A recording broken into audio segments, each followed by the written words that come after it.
Oi, pode entrar. Fica à vontade. Imagine um lugar onde universos são feitos de fantasia, ficção científica e terror. Não há mais volta. Essa é a passagem para Imaginários.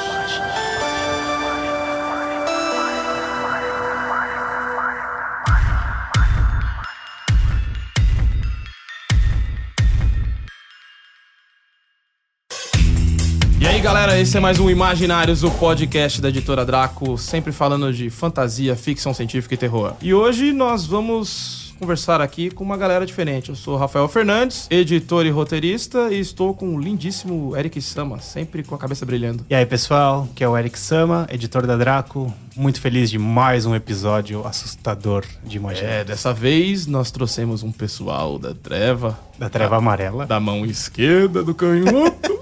A mão não, é o casco esquerdo. Opa, ambivalência. Vamos lá, se apresente aí. Andrei Fernandes, da minha família.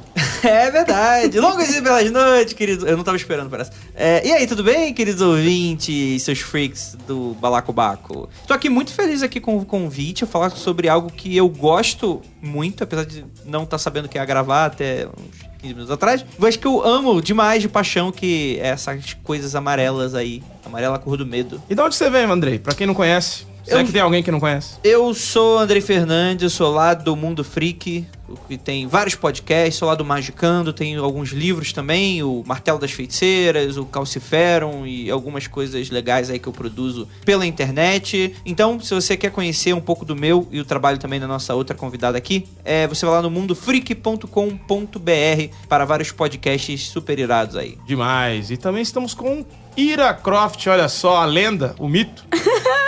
Nossa, me senti um ser agora. Não estou nem fisicamente aqui. Uma entidade. Então, por favor, peguem os copos aí e o tabuleiro.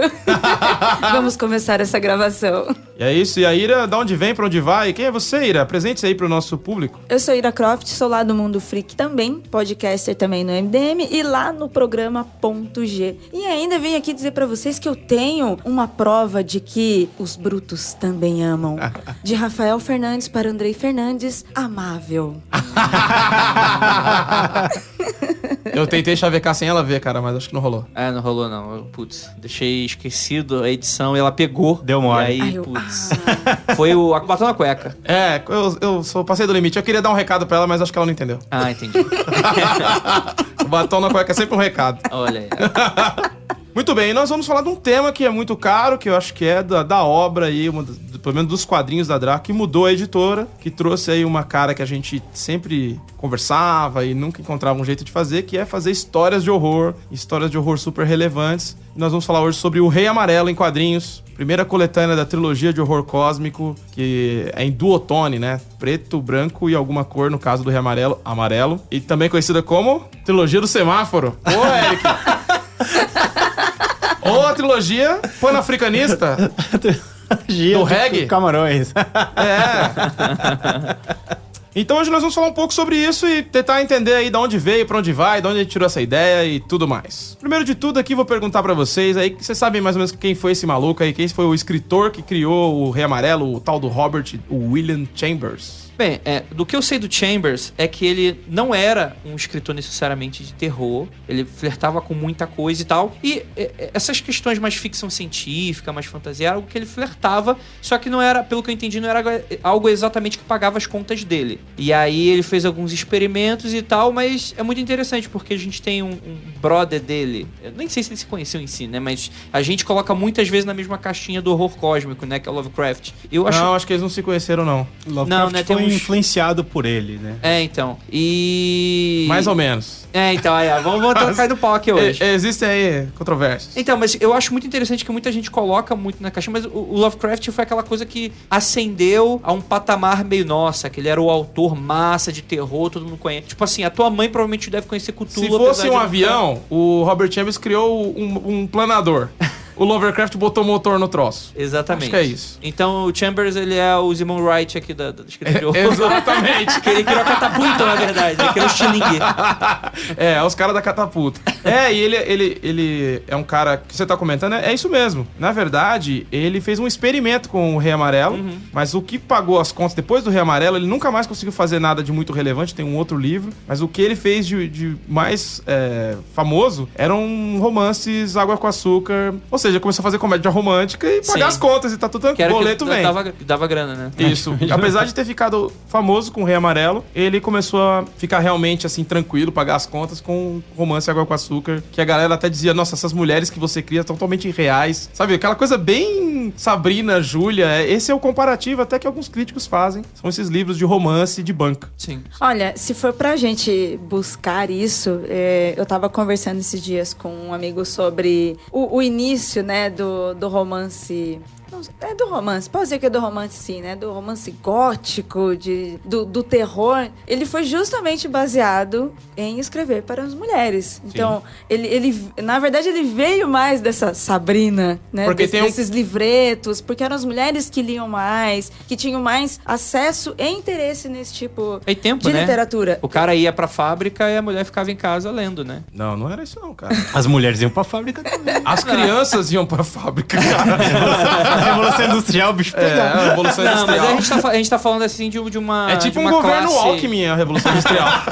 Não, sim. Mas é que a gente tá falando, por exemplo, de uma classe um pouco mais abastada, assim, né? Que você tinha algumas outras questões... Isso é verdade. Sociais, Sim, né? Então a literatura tinha muita... por exemplo, o que a gente tava conversando era com o Cid, né? Que ele explicou pra gente que durante muito tempo, por exemplo, Frankenstein, as mulheres liam e conheciam mais uma versão completa do livro, enquanto os homens chegando do trabalho liam tipo uma versão resumida. Liam Penny Dreadful, que era de 20 páginas. Exatamente, né? Então isso é muito interessante, né? O como hoje... E isso aconteceu também no caso do Chambers por causa disso. O Rei Amarelo, ele teve uma distribuição, assim... Não sei se dá pra dizer distribuição, porque eu não estava lá naquela época, mas as pessoas tiveram acesso mais rápido a ele do que depois as outras obras. E o seu romance, o estranho pra mim foi quando você falou que você ouviu, leu e gostou, eu falei, porque eu conheci ele como escritor de terror, mesmo sabendo que ele não era escritor de terror, mas que o seu nome teve um alcance maior através disso do que sobre o seu romance. É agora, né? Agora a história destruiu aquela obra dele lá porque ela é ruim, não porque é o público e sei lá. Sim. O que ficou foi o Rei Amarelo porque tem uma qualidade. Eu acho interessante que ele é de uma tradição aí de escritores, meio que fica um elo perdido entre o Edgar Allan Poe e o Lovecraft, né? Ele é um cara desse meio que tem outros caras, Ambrose Bierce, entre outros, que a galera que curte literatura gótica, decadentista, vai querer que eu comentasse aqui. Mas vamos focar nele. Então, você comentou da onde veio esse papo, quem lia e tal? Vem da galera ali do gótico mesmo, Lord Byron, Percy Shelley, a própria Mary Shelley, entre outros escritores que estavam ali começando a fazer obras transgressoras, mais influenciadas ali pelo renascentismo, por uma série de coisas que já tinham rolado, que estavam... os pais da Mary Shelley, que pode fazer um programa só sobre ela, eram já figuras que estavam ditando como seriam os tempos, né? Então você tinha... Bem progressistas, né? Exatamente. A mãe dela foi uma das primeiras feministas, uma das primeiras mulheres a escrever e ganhar por isso, assinar com o nome dela. O pai dela, até virar casaca em determinado momento, era um cara que é proto-anarquista. Então você tem ali uma formação muito diferente. E detalhe, todos os caras que a gente tá falando aqui, que estavam em volta da Mary Shelley, mudando um pouco do assunto, eles eram influenciados pela mãe dela, né? Sim. É muito interessante. Pode gravar, é a minha escritora favorita dessa galera aí. Eu gosto muito dela. E o Chambers, ele já vem de um segundo momento, que é o momento do decadentismo, que é virada do século XIX pro XX, mais ou menos ali, a mesma turma dele era o Oscar Wilde, o Baudelaire, era essa turma que tava rolando na época. E esse pessoal, eles tinham uma característica que era, nossa, até onde dá pra ser subversivo, até onde dá pra gente mostrar que o ser humano é podre, que ele é corrompido, que ele não é essa coisa toda bonitinha que a gente fica vendo nas obras, até que ponto dá pra gente não só emocionar as pessoas com uma obra, mas assustar elas, incomodar elas. Eram outros sentimentos que eles estavam buscando. E o Rei Amarelo é uma espécie de resposta pra isso, né? Uma tentativa há dúvidas, vejo vários caras... Uma resposta, mas não uma solução, né? Ele dá uns caminhos, pode responder isso daqui, mas não quer dizer que ele está solucionando nada. Exatamente. Eu achei interessante um cara falar assim, olha, ele na verdade pode até estar sendo irônico e falando assim, olha onde vocês querem chegar, pode ser que chegue aqui.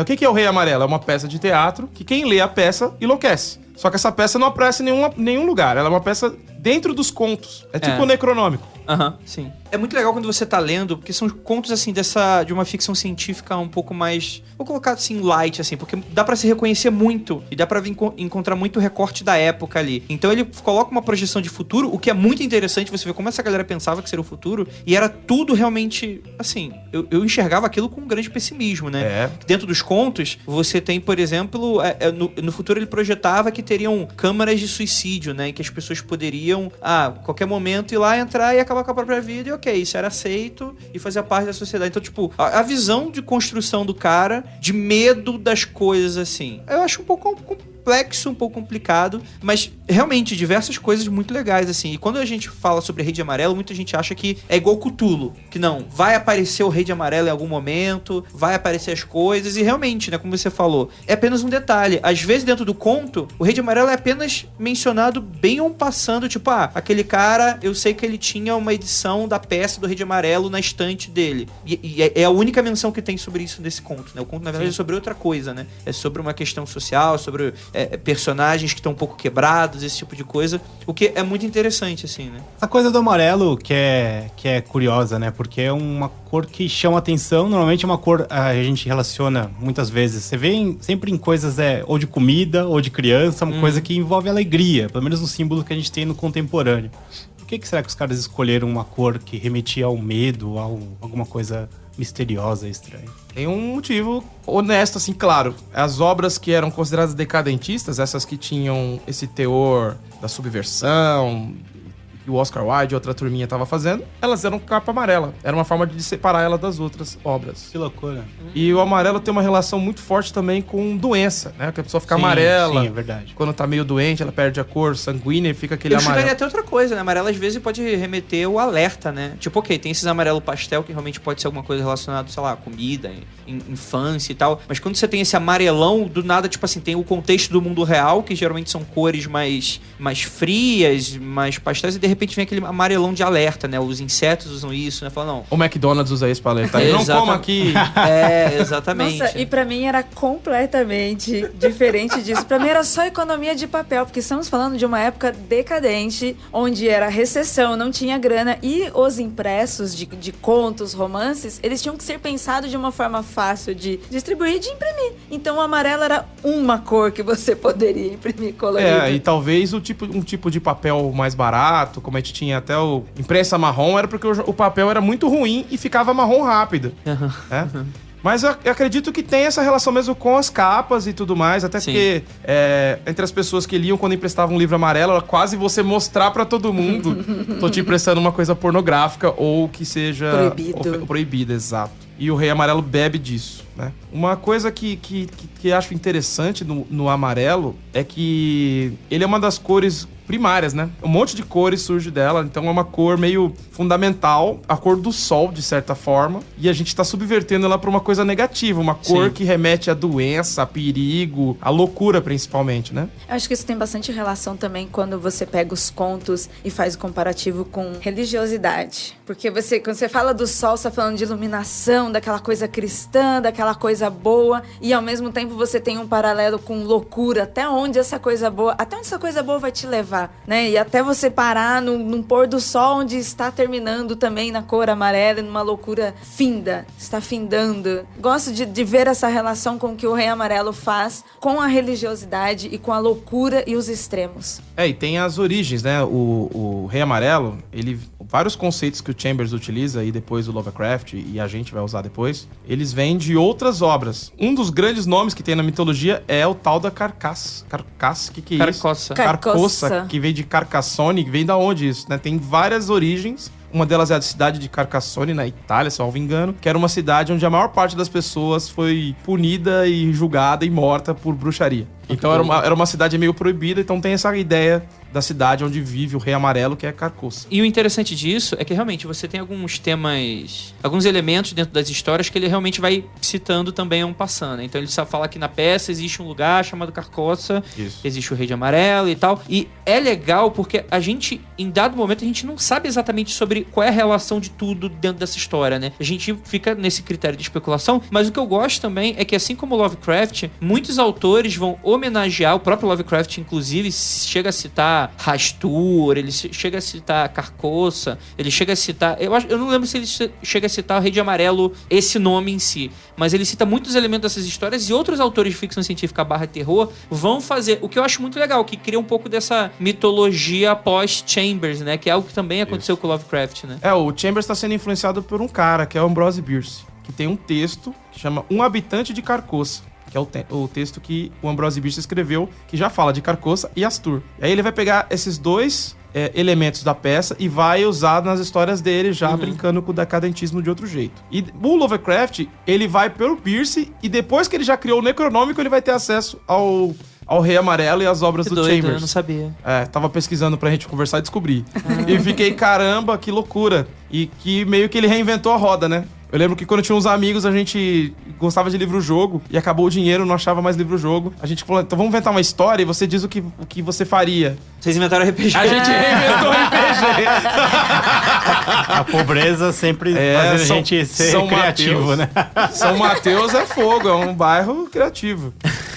E aí, meio que isso, ele acaba reinventando de certa forma, porque o Necronômico é um livro que quando o cara escreveu, enlouqueceu, e quem lê, enlouquece, na obra do Lovecraft, né? Mas a gente tem também, esse mesmo conceito do metalivro, né? Que é um livro dentro do livro, que a gente nunca sabe muito bem como ele é, o livro que é o Rei Amarelo, e que, no caso do Chambers, isso, por falta de produção da parte dele, isso ganhou um aspecto de mistério muito grande, porque a gente não sabe quem é o Rei Amarelo, a gente não sabe onde é Carcoça, a gente não sabe o que é o livro em si, a peça, tem fragmentos pelas histórias. A gente não sabe exatamente quase nada da mitologia. Então, por exemplo, isso é algo que eu até fico curioso, já que a gente tá falando sobre... A gente vai falar um pouco sobre essa obra de HQ. Não sei se é algo que você gostaria de puxar agora, mas é algo que eu tenho muita curiosidade de saber como é que foi a produção e como é que foi essa escolha dessas histórias, porque como é algo muito aberto, convencionou-se a achar que o Rei de Amarelo é alguma coisa de horror cósmico dimensional. Então, não, é uma entidade alienígena de outra dimensão, que é uma parada e tal. Só que nada disso fica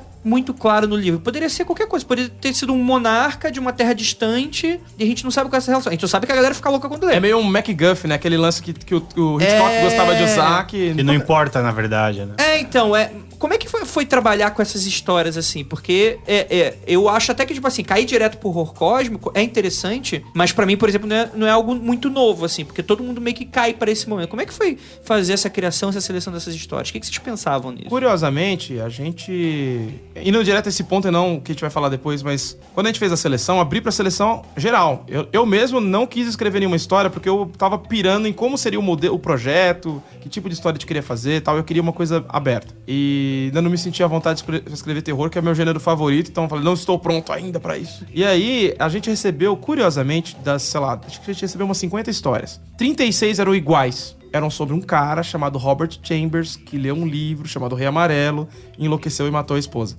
Todas eram iguais, Caramba. só os detalhes e a ordem mudavam. Então, Conceito coletivo. Então, é uma funcionando. pré-ideia que as pessoas Muito já louco. tinham, né? A sua pergunta é ótima, porque essa pergunta realmente bateu. Bateu para um pessoal. A vantagem é que quando a gente viu que tudo isso tava ali, tinha um zeitgeist em torno do assunto, vamos pegar tudo que não for isso. É o que eu mais gosto dessa antologia. Tudo que não for isso. São histórias completamente diferentes. Eu, assim, como leitora, são histórias completamente diferentes e que se ligam, sabe?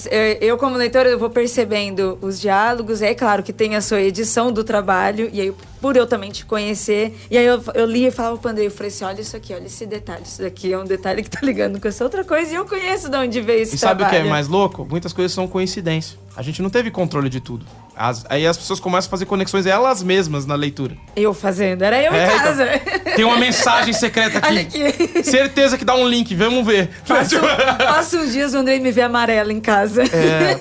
O conceito do cara, de você ficar obcecado por algo, acaba se refletindo na obra. Então você tem uma personagem que é afetada pelo livro, mas por uma rede social, né? É tipo, começa com uma rede social. Uma releitura, né? E depois vai mudando. Então a gente brinca, tem um livro caixa, a história do Ayrton, que é um livro caixa, que o cara começa a ver os números e ele começa a pirar. Que também tem essa metáfora. Aí a gente coloca metáforas mais contemporâneas sobre o trabalho, sobre quem somos, né? Então Mas É que eu acho que onde tá um pouco da genialidade da obra é justamente isso, né? Porque, tipo assim, o Chambers escrevia o que pra ele era o que ele tava passando. Eu acho que não faria tanto sentido você jogar pra trás, apesar de algumas histórias serem do passado e tal, mas elas são muito interessantes porque, tirando essa parte da loucura, essas histórias que são ambientadas no mundo de hoje, elas tentam fazer um pouco dessa releitura do, beleza, se o Chambers estivesse vivo hoje, sobre o que ele escreveria? Obviamente, às vezes fica um pouquinho com uma cara de crítica social foda, mas eu acho que as histórias estão boas e não recaem muito pra isso. É isso que é o freak dessas releituras. Sim. E não ter uma continuidade de horror cósmico.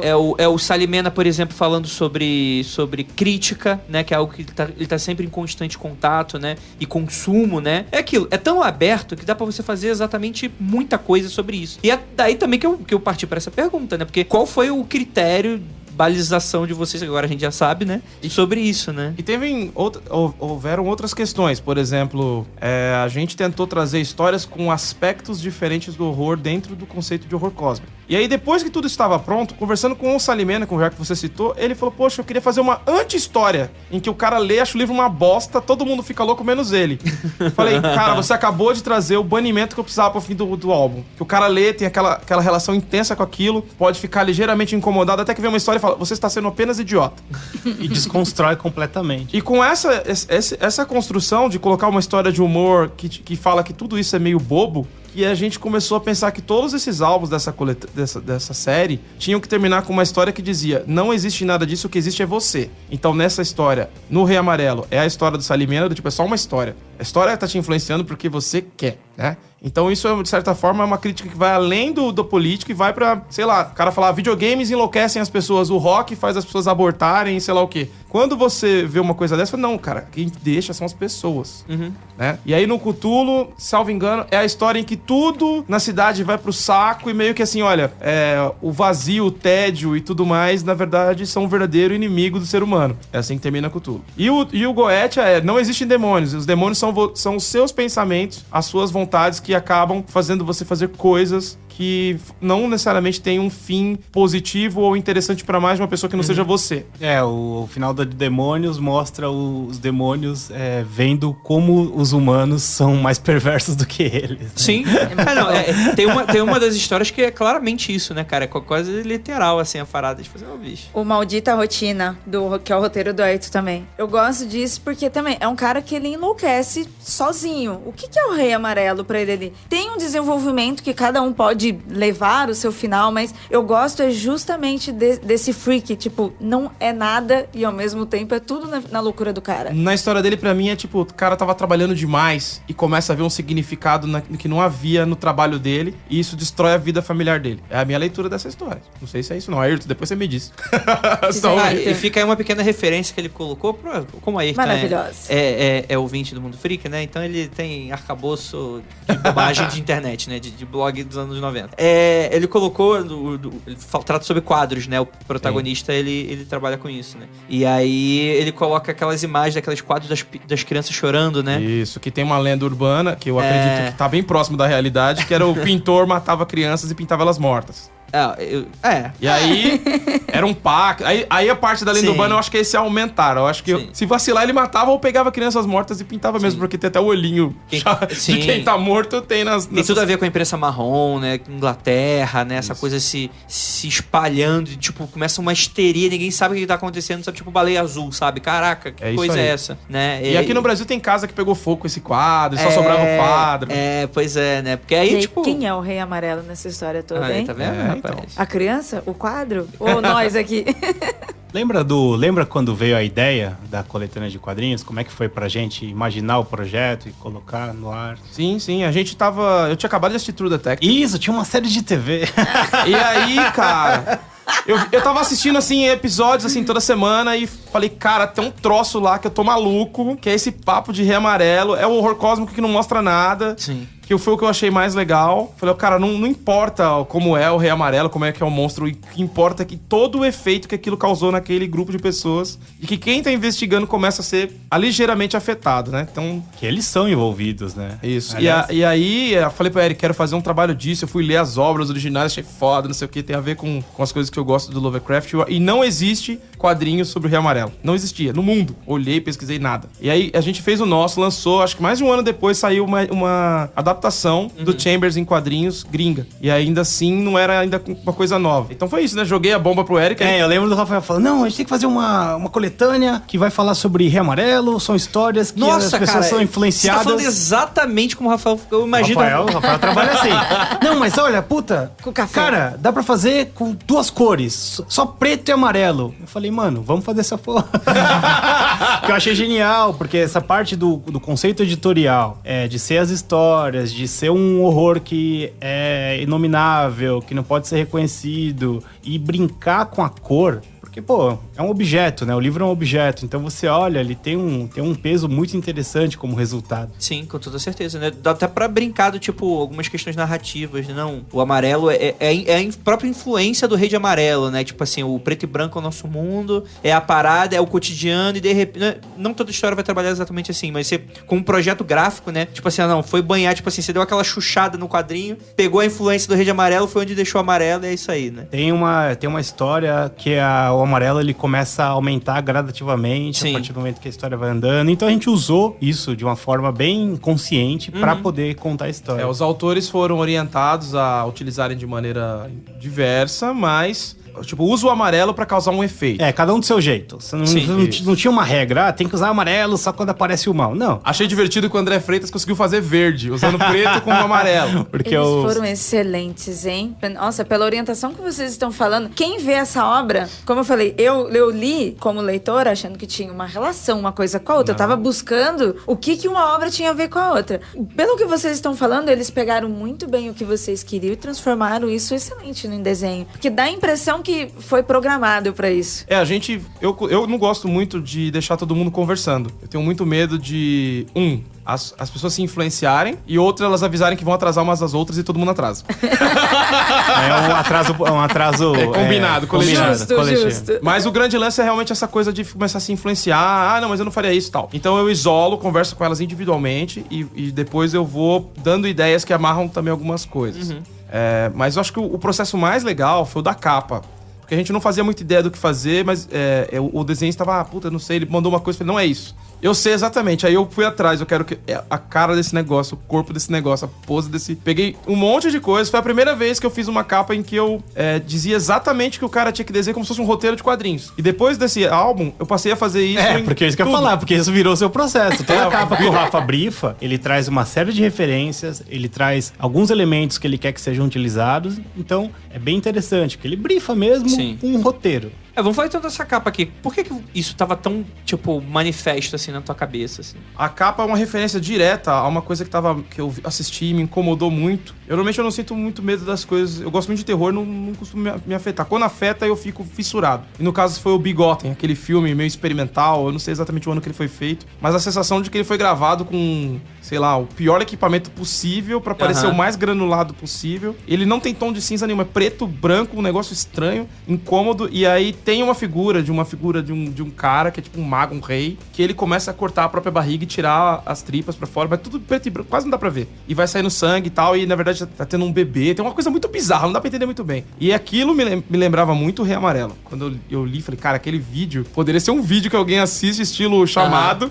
que é o Rei Amarelo, né?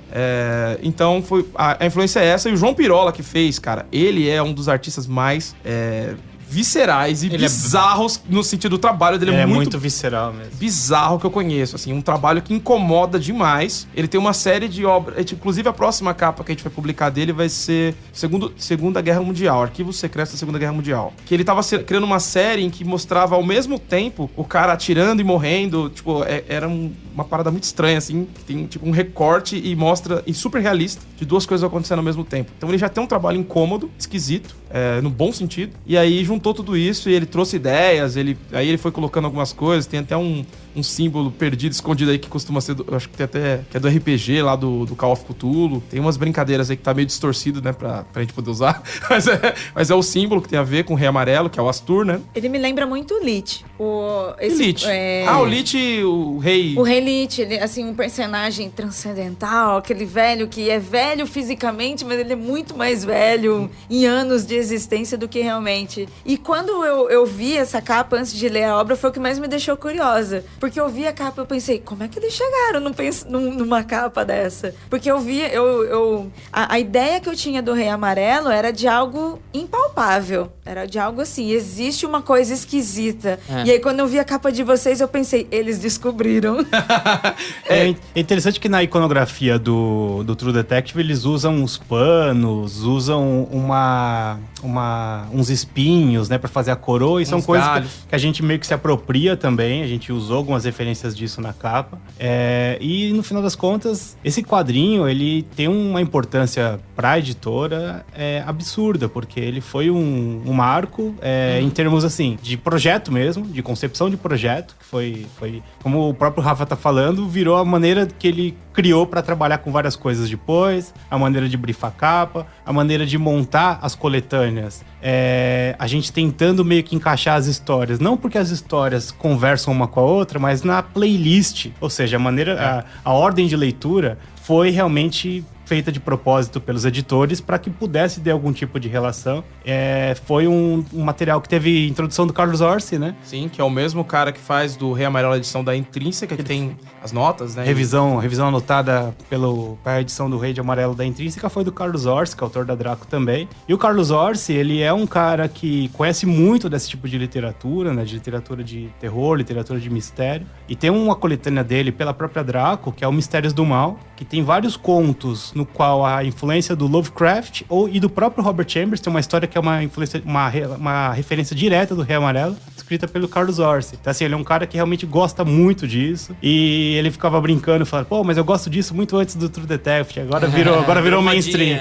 Mas o legal é que quem gosta de coisas Lovecraftianas até gostava disso antes, mas não tinha uma sacado. Eu já gostava de muita coisa do Lovecraft, mas eu não tinha card game que tinha a parte do Rei Amarelo, as cartas eram amarelas e tal, mas eu nunca tinha parado pra pensar que isso era interessante ou não. O True Detective tornou isso mais atraente pra mim. Acho que ele atualiza ali, porque os contos em si, se você for ler, eles são super leves.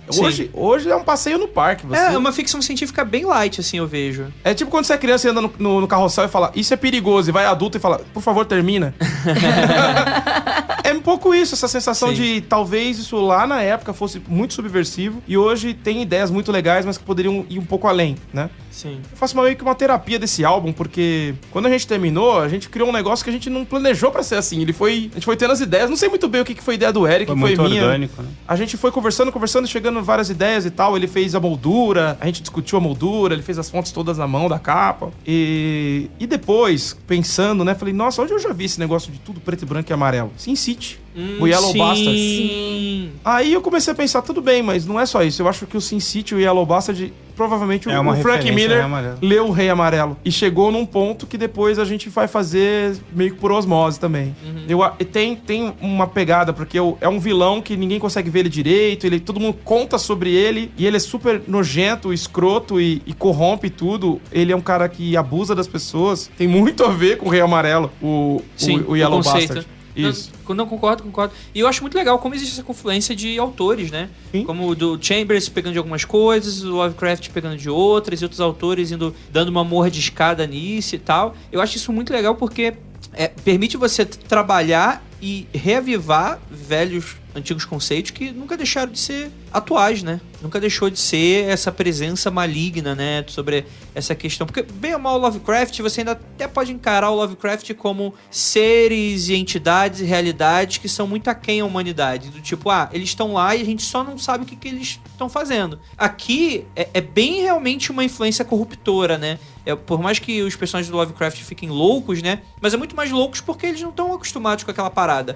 Aqui é muito mais uma parada de maldade mesmo, né? Eu vejo isso, pelo menos. É uma leitura que eu faço, assim. De que o mundo, ele tem muito essa influência corrupta dentro dele. E o Rei de Amarelo vai sendo, tipo assim, a fonte disso tudo, de certa forma, né? É uma das leituras que eu tenho com relação aos contos. Quando a gente fez o Rei Amarelo, inicialmente a gente falou, vamos fazer, então, uma coleção de terror que todas as coisas tivessem uma cor. Então a gente tinha pensado em fazer, sei lá, vermelho de crime, roxo de teoria da conspiração. Né? Era uma coisa muito mais aberta, né? Isso. Aí a gente fez a primeira e falei, o segundo tem que ser do Lovecraft verde, né? É uma homenagem aos mitos Cthulhu verde. Aí quando a gente começou a fazer, falou, não, cara, tem que ser tudo de horror cósmico. E o Eric disse, tem que fechar em 3. Aí eu fiquei, cara, isso é uma boa idea. Porque aí vira um colecionável, né? E a gente também não vai levar até ficar ruim. Você não desgasta, né? Você não continua até começar a ficar uma merda, né?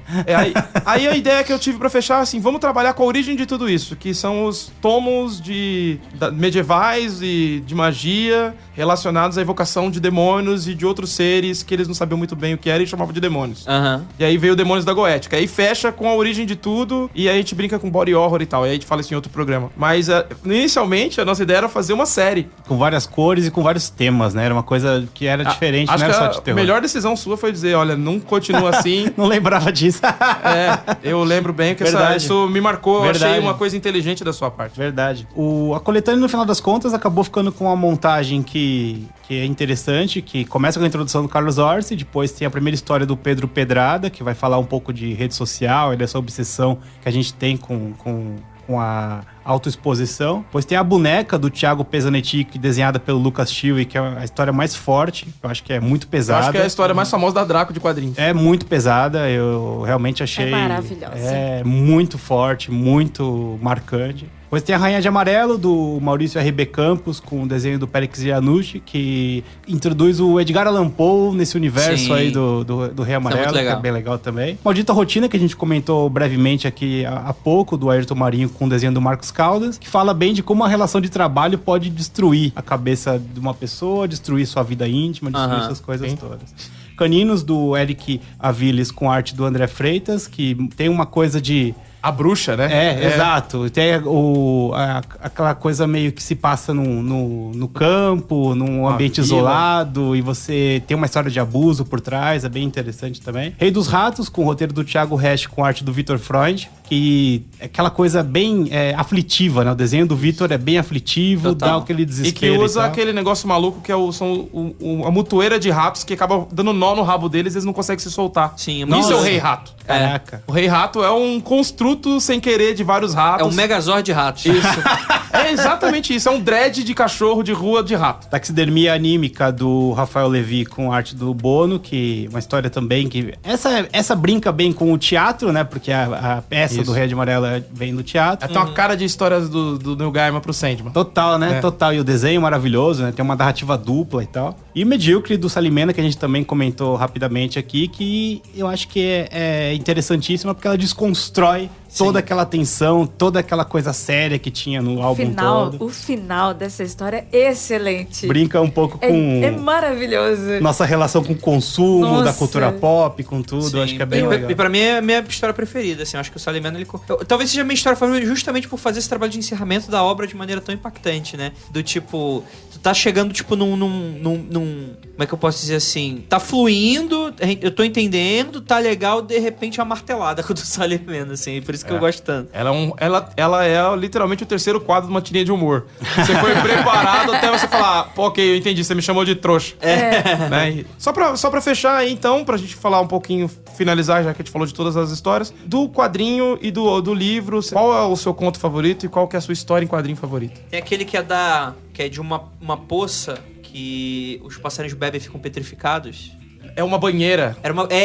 Que o cara é escultor. Esse me marcou bastante. Esse é o mais decadentista, porque o cara é artista e tal, é meio Oscar Wilde, bibibi, bobobó. É da hora isso aí. Os dois que eu mais gosto, eu acho que eles têm relação tanto do quadrinho quanto do conto. É com relação com o quê, né? Com o que é o conto. Que é a Travessa do Dragão e da Boneca. Eu sei que é muito clichê dizer que é da boneca, mas é porque, assim, todas as histórias têm relações com a gente, com a nossa vivência, com a nossa sociedade e tal. Mas uma das coisas que me deixa, assim, muito intrigada são essas relações com o mistério religioso e o quanto isso pode ser... Comunidades isoladas, essa coisa toda. Exatamente, tão nocivo. Então, são histórias que me fazem ficar intrigada, que, tipo, está acontecendo. Vai chegar nisso mesmo, né? Sabe? E não adianta pra correr, tá ali. Sabe? O esquisito, o freak, o Rei Amarelo está ali. Então são histórias que mexeram muito. Eu sei que ela é pesada, mas nem foi tanto por ela ser pesada, porque não precisava nem ter terminado pesada. Sabe, se ele não tivesse finalizado daquele jeito, ainda assim eu fiquei super impactada com essa loucura religiosa. E o desenho é incrível, né? É O incrível. desenho é muito bonito, o trabalho, com a pegada de gravura do Shield é lindíssimo. Mas, cara, eu gosto demais dessa, que é a mais pesada, Já que ela acabou de falar Da boneca. da boneca, cara. Eu gosto muito, pra mim Eu devia ter falado assim, tirando a boneca, qual que é a sua história favorita? Aí é o nível hard, hard. E eu gosto bastante dessa do Ayrton também. Eu gosto bastante dessa influência, principalmente porque é algo que eu não tava preparado pra ver, do tipo, é uma relação de cotidiano, do tipo, poderia estar acontecendo em qualquer lugar do mundo, né? E ainda tem essa referência dos quadros, né? Ai, que medo que você falasse que era eu na história. Então, Por era causa do trabalho. a minha relação com a Ira é muito isso aqui, né? O nome é Maldita Rotina. E é isso aí, era a nossa vida aqui. Mas foi algo que eu gostei bastante e da maneira como constrói, né? Que é quase aquela construção meio esquizofrênica da cabeça do cara. Tudo parece que tá certo, aí tem um comichãozinho que vai puxando até as coisas que vão acontecendo. E tu não sabe de onde vai vir. Essa é a parada. Beleza, uma relação de rotina, de cotidiano de um casal, a relação de trabalho e tal, e tu não sabe pra onde aquilo vai. E eu lembro muito de estar lendo e estar com essa sensação de tipo, ok, tô aqui no começo do conto, tamo lendo, pra onde tá indo? E aí, ok, já entendi. E aí? Vai, Eric, você. Bom, minha história favorita é a boneca, não tem jeito. Eu fiquei extremamente impactado. Hashtag impactado. Eu não acreditava, Lembrando que você é pai, acho que recente nessa época. Exato. Então, cara, se você é pai, dói muito, assim, porque é feio, né? Não é legal, não. E o Thiago se superou incrivelmente, foi a maior obra do Thiago. Eu acho que é a maior obra do Thiago até. Incrível. Parabéns, Thiago. Muito Não, bem, demais, muito demais. bom, muito bom. Chama o Thiago pra ilustrar uma história nossa de boneca também. Ah, mas ele é roteirista. Ele é escreveu. roteirista. Ele é roteirista. É verdade, roteirista, Aí você tem que falar assim, desculpa, então não vou chamar pra nada. Que é a brincadeira com o roteirista é verdade, essa. o roteirista- Não vou te chamar pra nada, Ah, Thiago. ele é ilustrador? Não, ele é roteirista, então tá. É porque a história já é minha, né? Então, Thiago, desculpa, eu não preciso de você. Você pode pra chamar. Chamou o Lucas Shield. Você pode fazer melhor ainda. Você pode ser ousado e chamar o roteirista pra desenhar e o desenhista pra roteirizar. Olha só, Não vai me- ficar eu- lindo. Nossa, eu acabei Super de... ousado. Acabei de ver o Rei Rato na minha frente, porque você falou, não entendi nada. Eu imaginei os ratinhos tudo grudados. No meu caso, é complicado falar isso, mas pra mim é taxidermia anímica. Eu acho que é uma história que eu gostaria de ter lido, essa coisa... Escritos, quer dizer. Não, de ter lido mesmo, que eu Mas gostaria você de leu, ler. né? Quando Ah, chegou, eu sim, falei, sim, nossa, era o que eu tava esperando. Sim, Histórias que sim. tivessem uma ligação com o Rei Amarelo, mas tivesse algo mais, que tivesse uma conexão com a arte. Ela, pra mim, vai bem no decadentismo, bem nessa coisa do cara que é um artista, o cara faz... tem essa coisa do taxidermista, da atriz, do cara que quer ser escritor, e fica... Todo mundo quer ser artista, mas no fim só consegue fazer coisas horríveis. Isso pra mim pega muito, achei bem interessante. E gosto muito da arte do Samuel Bono. O Rafael Levi, acho que colocou... É um dos primeiros trabalhos dele como roteirista. Inclusive, ele tá prometendo aí fazer outra coisa ainda. Ó, Rafael, tô te cobrando aí, tem que me entregar. E eles dois juntos casaram muito bem, achei que isso foi muito legal. Então, essa e a boneca, né? A boneca não preciso nem falar, mas acho que essa é uma história que eu gostaria de ver mais pessoas comentando, porque ela realmente me interessa muito, né? Dentro do contexto do Rei Amarelo. E dos contos, eu gosto demais do Reparador de Reputações e suas máquinas de suicídio. É um conceito que eu acho que... Achei estranho ninguém usar. Eu não escrevi uma história, mas se eu fosse escrever uma história seria sobre essa questão da máquina de suicídio, que é um troço maluco que me lembra um videoclipe do Nine Inch Nails, que é uma adaptação... Ele já é uma adaptação de Na Colônia Penal do Kafka, e que me lembrou essa coisa do Chambers, que o cara chega, tem também na obra do Svankmajer, lá o cara que fazia animações com objetos não usuais. O cara chega, acende uma vela, ele deita numa maca, e essa maca começa a desmanchar ele no moedor de carne até ele morrer. E é um lugar que as pessoas vão lá, acendem uma vela e fazem isso. É uma máquina de suicídio. Sabe onde tem isso também? No Silent Green. Só Elite Green tem mesmo. E como era um mundo super populado, as pessoas tinham a opção de se suicidar. Aí você tinha um suicídio assistido, que era você assistir um filme lindo com uma música inspiracional e você morria. Eutanásia. Isso Podemos tem a ver fazer. com hoje o Midsommar. Midsommar é um tipo de história muito Rei Amarelo. Poderia Sim. facilmente ser considerado uma história do Rei Amarelo. Se fosse uma coisa amarela... Só trocar os elementos um pouquinho Tirar as ali. flores e colocar... Se bem que as flores são bastante amarelas. Não, tem muito a ver, eu acho. Tem muito a ver. Sim, sim. Eu vou até citar, já que a gente tá nessa questão de citação, falando sobre essa questão do máquina de suicídio e tal. Eu li ontem um mangá do cara que fez eu esqueci o nome do... Que foi lançado até pelo Pipoca Nanquim, o Pen Pen. Que é um passarinho? Eu sei, o Pen eu sei, tô ligado. Então, eu acho que é desse autor, eu posso estar falando uma grande bobagem aqui, mas é que um cara que escreveu um conto em mangá que tem o nome de Tempest, nunca veio pra cá, então tá liberado aí se jogar no Google e ler, que é sobre uma sociedade, é muito, hoje em dia, sobre essas discussões sobre a reforma da presidência, sobre você ver os idosos como um custo e um peso pra sociedade. Necropolítica e tudo mais. Necropolítica, é literalmente você encarar de maneira até mais prática a necropolítica, que é uma ficção científica que fala como a sociedade permitiu que, depois de certa idade, você coloca os velhinhos num campo de concentração e aí você trabalha de uma maneira em que vai chegar uma idade que vão falar, você passa de uma prova ou você pode ser, ou você escolhe um suicídio assistido, né, uma eutanásia, mas caso não, pra gente não falar que a gente tá sendo mal com você pode simplesmente ser jogado e rasgar sua carteirinha de direitos humanos, que dentro da sociedade eles teriam uma carteirinha de direitos todo mundo humanos. é influenciado por aquela história da família dinossauro de jogar a Zilda do penhasco. Jogar a velhinha Adoro essa história. no piche, é muito foda. É muito triste a história. Me lembrou muito sobre isso e tal. E pra mim poderia ser algo muito parecido também, né? Com esse.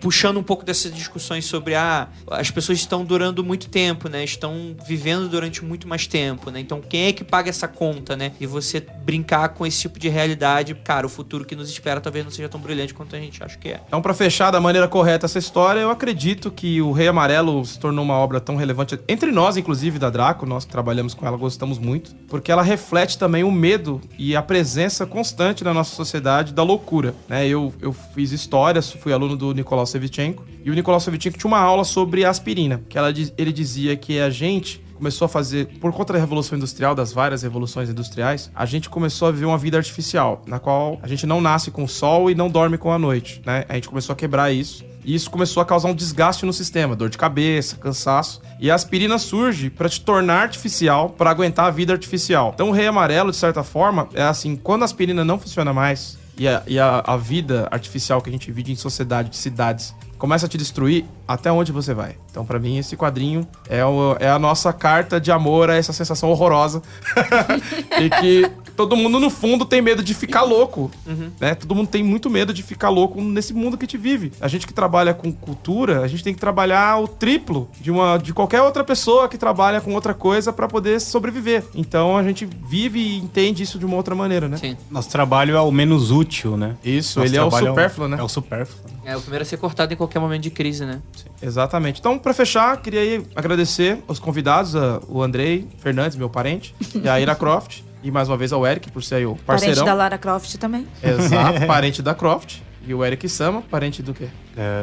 Do Kami-sama, do Dragon Ball. Muito bem, Olha aí, isso. rapaz.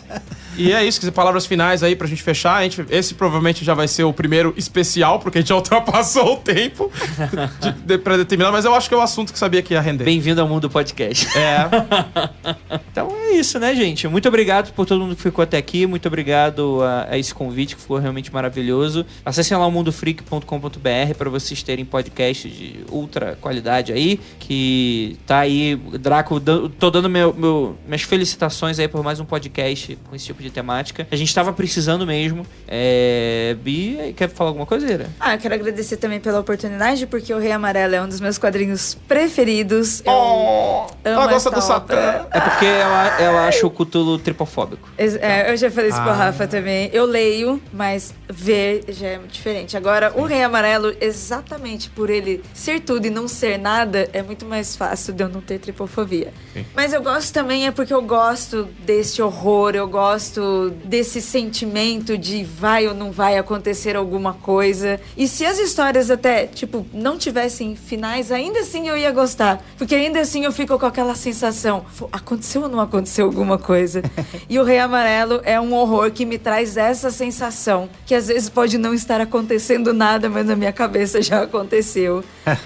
Sigam, gente, Mundo Freak, escutem o nosso podcast, sigam as nossas redes sociais e me siga também, @iracroft no Instagram e no Twitter. Pessoal, o Rei de Amarelo sempre foi uma obra que que pra mim foi desconhecida. Quando eu tive contato com True Detective foi uma coisa que mudou mesmo minha vida. E esse quadrinho mudou a história da editora, porque foi um quadrinho que a gente teve que fazer uma aposta, porque ele é impresso em 2 cores, então teve que fazer uma tiragem grande e tal. Só que a grande curiosidade que eu queria passar é que esse quadrinho era pra ser lançado no FIC, lembra disso, Rafa? É verdade, é verdade.